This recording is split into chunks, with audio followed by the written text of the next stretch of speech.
Well, hello everyone and welcome back to another video of the F1 2021 Driver Career at McLaren, episode number 53 today for the Monaco Grand Prix of Season 4, Round number 5. If you missed the previous episode uploaded on Monday, Spain with and without the S, then I can go check that out and subscribe to the channel and you see plenty more Driver Career Mode videos. But anyway, moving to some R&D, we've got not a lot we can really fit on between Monaco and Spain. So we're going to put a drag reduction on afterwards. We've got a useless email from Ethan about some driver moves. But the big news this weekend is that this is going to be another painful episode because it's raining. And that's not just any rain. That's full wet rain at Monaco. This is going to be miserable. I'm not going to lie. On the plus side, though, our upgrades are finally seen as jump ahead of Red Bull. So we are now the fastest car on the grid. Mercedes and AlphaTauri started to bring some upgrades as well. Mercedes have now jumped at Aston Martin, which is not hard to do considering Aston Martin haven't brought an upgrade for 2 years. As well. But anyway, moving to qualifying, unfortunately that's dry, so I had to mix the setup. Normally I would have gone for a wet setup in qualifying, but because Monaco is so crucial for qualifying, and especially the fact that I'm also terrible at qualifying, even worse around Monaco,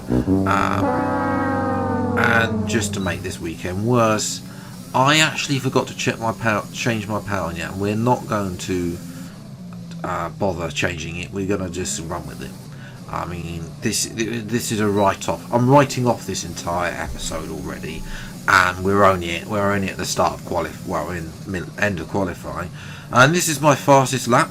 I had to change a few things here and there. I had a pretty hard time with the setup. I even had to go into time trial to try and find a setup that would fit because I was doing the practice programs and just didn't have any pace or any turning that I wanted. Sector 1, not too bad, a 10th up, still slower than Ocon there, as well as up in 8th places. I think that's Ocon might be behind us. 10th and a half up through the middle sector. The middle sector is where I am actually somehow the strongest against the AI.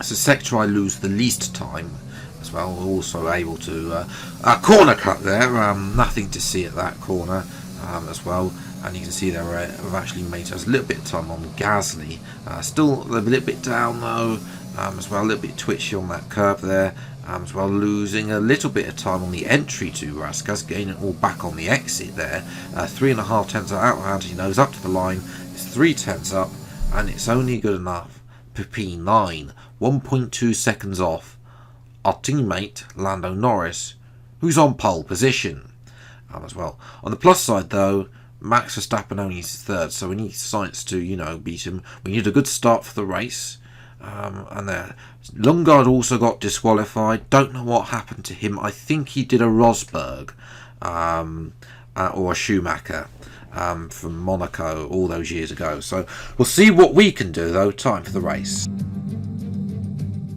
Formula One returns to Monte Carlo once again today, home to the world-famous Monte Carlo Casino, first opened in 1863.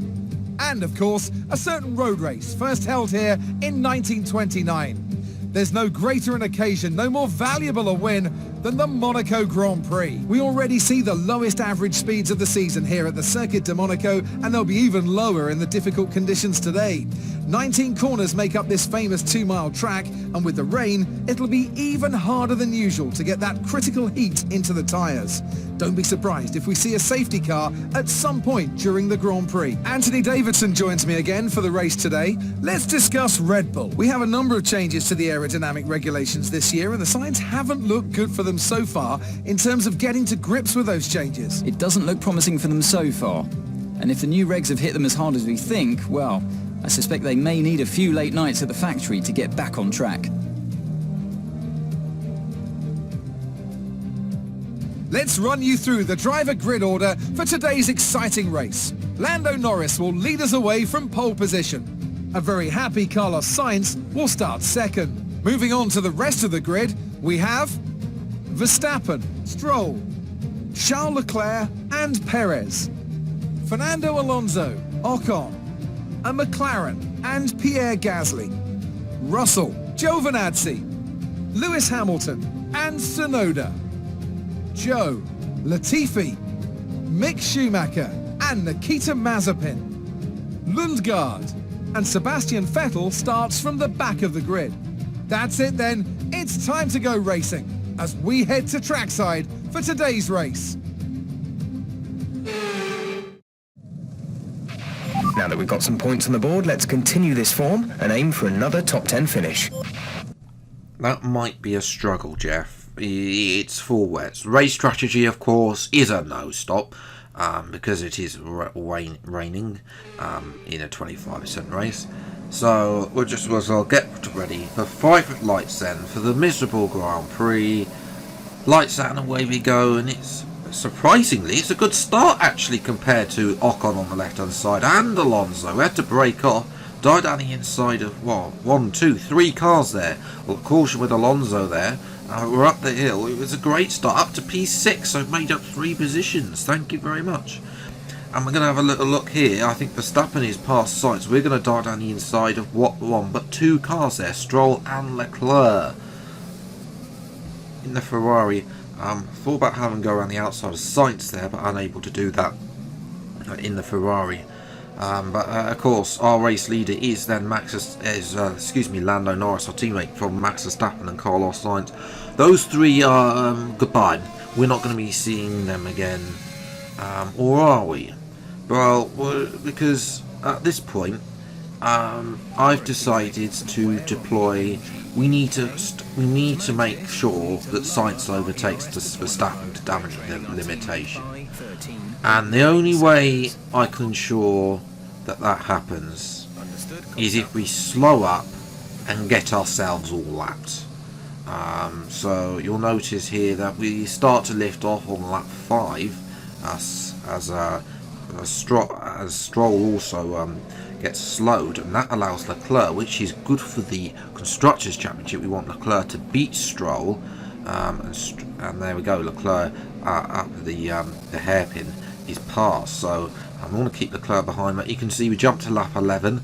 They're over a minute ahead. We have been crawling round, and you can see there on the mini map there is Norris and Verstappen and Sainz coming to start until at the back of the field. So we've got 8 laps to sort of ensure that Verstappen gets overtaken by Sainz. Now, of course, we all know that the AI are idiots, and well, to be honest, I'm also hoping that he crashes into one of them, or at very least has to have a front wing. A little bit twitchy there.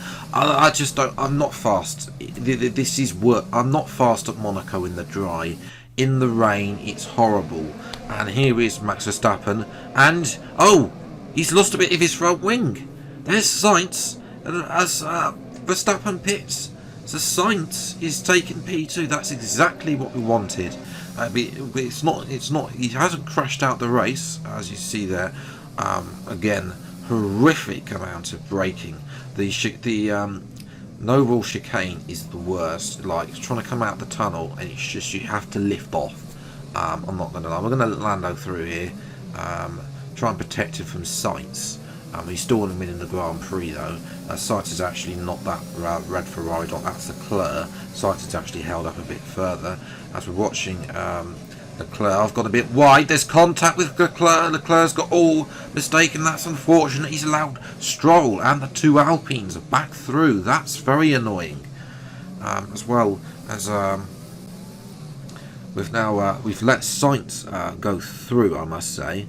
But we are trying to hold up Stroll now and hopefully allow Alonso to do that. There's a bit of contact with Stroll, and I think Leclerc's been left at the chicane, at the hairpin, sorry, as well. It's Alonso.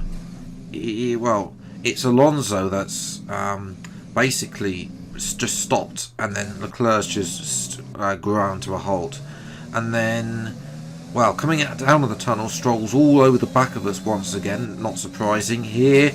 Oh, Stroll's binned it in the tunnel! And he's taken Alonso with him! Absolute chaos, as there's more carnage left.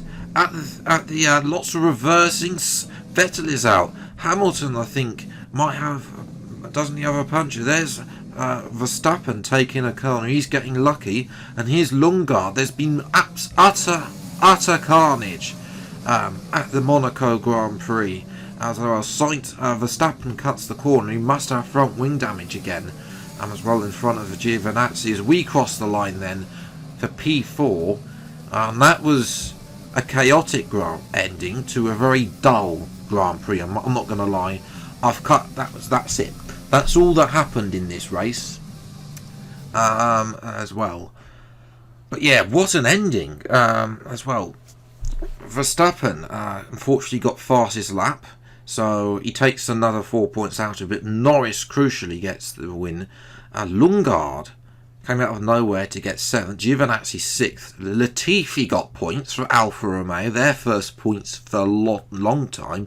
And Evan Hamilton with his first points of the season, and Tsunoda. Guan Yu Zhou almost scored points as well. I think there are only 13 finishes. All those 2 lap downs actually failed to finish. So in terms of the standings, it's 35 points. We need to get back on track.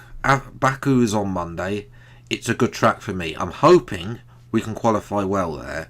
We would have had P4 if we hadn't got a BS penalty in season 3. Constructors though is going very well because Stroll binned it, so we're now only 1 point behind Red Bull, so there's a chance to win the Constructors' Championship. Great work out there today. Far. Let's have your thoughts. How did your team respond to the poor conditions today? Well, Lando did very well out there. Thank to take points off Verstappen. Damage limitation for me, really. Your teammate took the #1 spot. Does that make you happy or jealous? Well, as I said, we'll look to get #1 spot back at Baku, and then of course Austria as well, the following next 2 races. Great. Well, that's everything. Lando's done very good. He's taken points off Verstappen. It's his first win of the season as well. That's the momentum that we need. We need to push each other. If we push each other, which I think we can do, then I think we can, one of us, we can both gang up on Verstappen, because Stroll is now quite some way behind. He hasn't and Stroll isn't the AI driver that he's not on Verstappen's level, where I think if I pull my socks off, then I think I could take on Verstappen. And I know Norris, if he gets his consistency and starts winning races, then he can be also up there with me. So the next 2 episodes, only 1 episode next week of Baku, and then 1 episode the week after, because Game Experiments make a return in the next couple of weeks. So Baku and then Austria, those 2 episodes, those 2 races in season 3, we both won. So Baku's a new favourite track of mine as well. Austria is also a good track for me, and hopefully also it's the first time I've raced there since that new patch where they've apparently fixed turn 10. And I say apparently, I've seen rumours that they haven't fixed turn 10, but hopefully they have fixed the AI at turn 10. So it should be a lot easier for us as well. But if you have enjoyed this video, then leave a like, subscribe channel, and you see plenty more F1 2021 Drive Career Map videos as and when they come out. Until the next video then, I'll see you next time. Take care, thanks so much for watching, enjoy your day, and goodbye.